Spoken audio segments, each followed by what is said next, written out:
So in this Redfin tutorial video, I'll be showing you guys how to find townhomes for rent here on Redfin. So first thing you got to do is when Redfin's opened up, make sure that the rent tab right here is selected. Type in your location. We'll use Scottsdale for this example. Now, if you want to go ahead and find a townhouse in specific, up top here where it says home type, I want you to press on townhome, make sure that it's highlighted, and then press on done.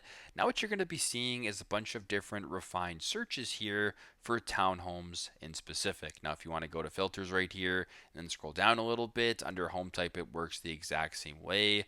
Press on see homes in the bottom right, and voila, your listings are here in front of you. So very straightforward, super duper simple. That is how you guys can find townhomes for rent here on Redfin.